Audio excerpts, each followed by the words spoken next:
Welcome to छोटी सी बात। I am Prajakta. आज के वीडियो का टॉपिक है how to manage life in this lockdown.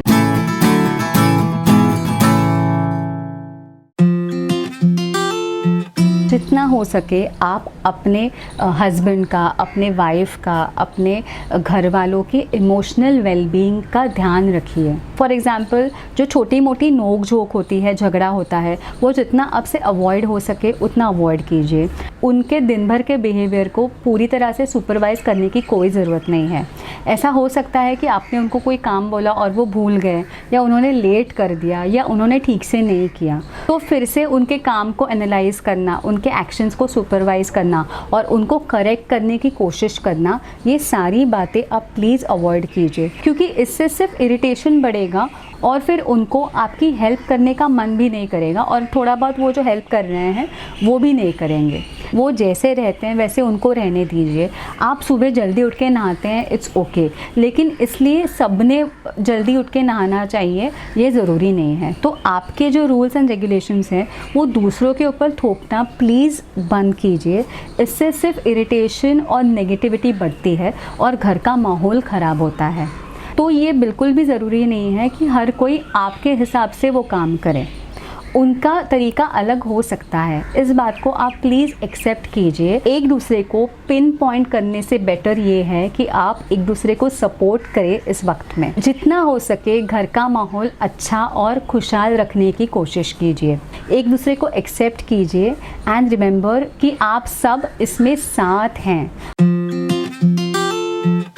अगर आपको बहुत ज़्यादा गुस्सा, फ्रस्ट्रेशन, एंग्जाइटी, ये सारे इमोशंस फील हो रहे हैं तो बिल्कुल भी उसको मन में मत रखिए। उसके बारे में किसी अपने से बात करने की कोशिश कीजिए। अगर आप किसी से बात करने में कंफर्टेबल महसूस नहीं कर रहे हैं तो अपने फीलिंग्स को लिखिए।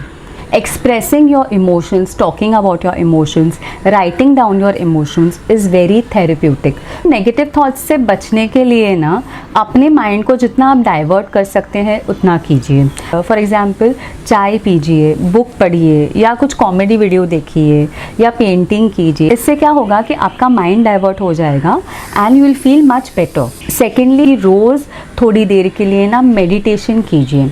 गाइडेड मेडिटेशन के बहुत सारे वीडियोस, ऑडियोज़ और रिसोर्सेज ऑनलाइन अवेलेबल है। तो मेडिटेशन के दौरान क्या होता है कि हम बस हमारे ब्रीदिंग पे कंसंट्रेट करते हैं और इससे हमारा माइंड बहुत ज़्यादा रिलैक्स हो जाता है। इस लॉकडाउन का प्रेशर सबसे ज़्यादा हमारे बच्चों पे पड़ रहा है। ऐसा हो सकता है कि बच्चे बहुत इरिटेटेड हो गए हैं, उनके टैंट्रम्स बढ़ गए हैं, वो चिड़चिड़े हो गए हैं, बात नहीं सुन रहे हैं, चिल्ला रहे हैं, खाना टाइम पे नहीं खा रहे हैं, and they are driving you crazy. I know this because मेरी भी 4 साल की बेटी है, तो I can completely understand. So I please request you कि फ़िलहाल बच्चों का जो भी नेगेटिव बिहेवियर है उसको आप अवॉइड कीजिए, उसके ऊपर रिएक्ट मत कीजिए। उनके ऊपर चिल्लाना, उनको डांटना, उनको मारना प्लीज़ अवॉइड कीजिए। अगर बच्चा एक सिचुएशन में रिएक्ट करता है तो उसके पीछे उसकी अपनी एक वजह होती है, उस वजह को समझने की कोशिश कीजिए और ना बच्चों को थोड़ा सा फ्री छोड़ दीजिए। इट्स ओके कि वो एकदम शेड्यूल को फॉलो नहीं कर रहे हैं, ये टाइम उनके लिए भी उतना ही डिफ़िकल्ट है। सो प्लीज़ अपने बच्चों को ढेर सारा प्यार कीजिए, उनको अप्रिशिएट कीजिए, उनको कडल कीजिए and just let them be. अब क्योंकि हमारी इनकम जनरेट नहीं हो रही है, हम मोर और लेस अपने सेविंग्स पे डिपेंडेंट हैं। जैसे लॉकडाउन ख़त्म होगा वैसे धीरे धीरे ज़िंदगी लाइन पे आ जाएगी, तो डेफिनेटली उसके बाद हमारी जो इनकम है वो फिर से जनरेट होने लगेगी।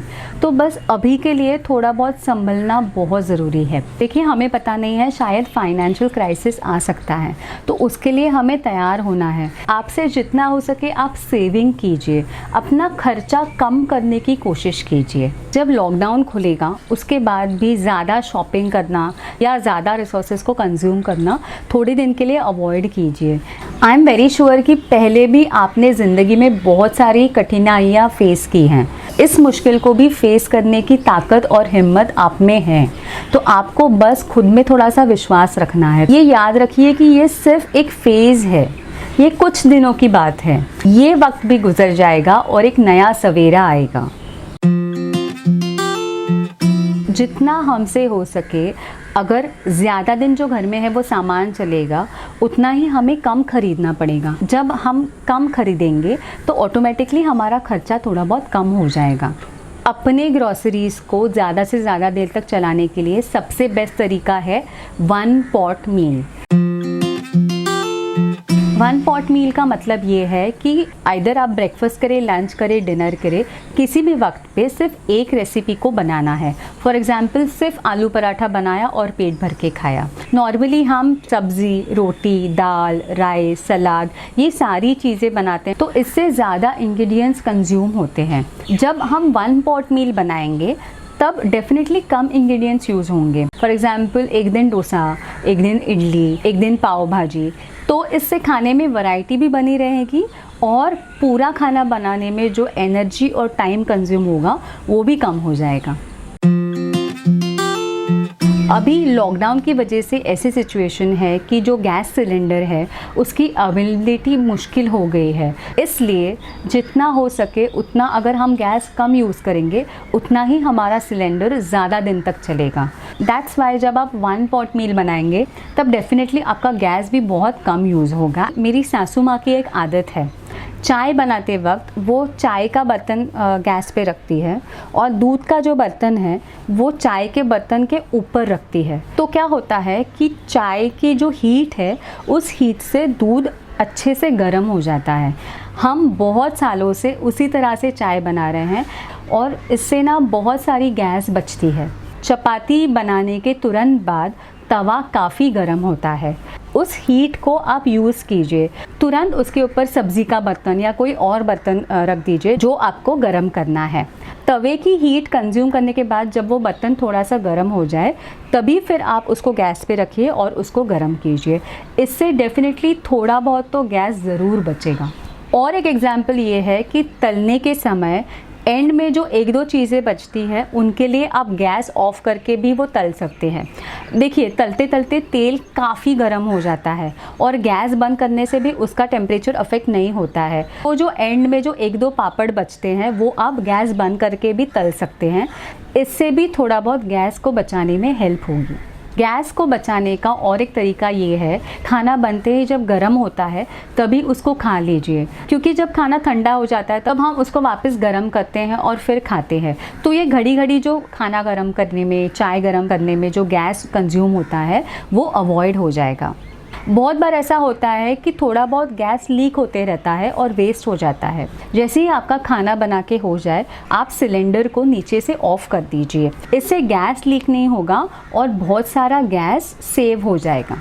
अगर आपके पास माइक्रोवेव, इंडक्शन स्टोव है तो उन डिवाइसेस को मैक्सिमम यूज़ करने की कोशिश कीजिए। फॉर एग्ज़ाम्पल मैं चाय बनाने के लिए, दूध गर्म करने के लिए इंडक्शन स्टोव का यूज़ करती हूँ। माइक्रोवेव में बहुत सारी चीज़ें बन सकती हैं, तो आपको जितना हो सके उतना गैस कम यूज़ कीजिए और माइक्रोवेव और इंडक्शन स्टोव को ज़्यादा यूज़ कीजिए।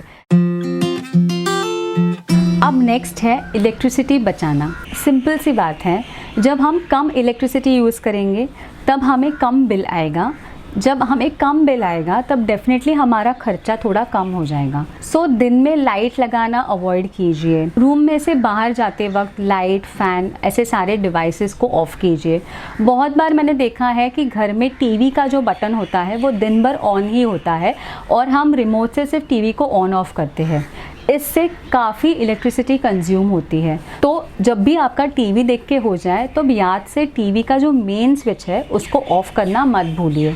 अभी गर्मी है तो गर्म पानी से नहाने की कोई ज़रूरत नहीं है। जितना हो सके गीज़र को यूज़ करना अवॉइड कीजिए। सेकेंडली, एसी को रात भर चलने मत दीजिए।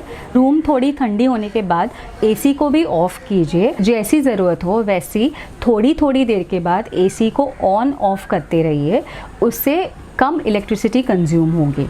ये सारी बहुत छोटी छोटी बातें हैं, लेकिन बूंद बूंद से ही सागर बनता है। तो अभी ये छोटी छोटी बातें भी बहुत ज़्यादा मैटर करती हैं। So that's all for today. I hope आपको ये सारी टिप्स पसंद आई। अगर आपको ये वीडियो अच्छा लगा तो प्लीज़ सब्सक्राइब टू छोटी सी बात। ये वीडियो सबके साथ शेयर कीजिए। I will see you next time. Till then, stay home, stay safe, take care of yourselves. Bye bye.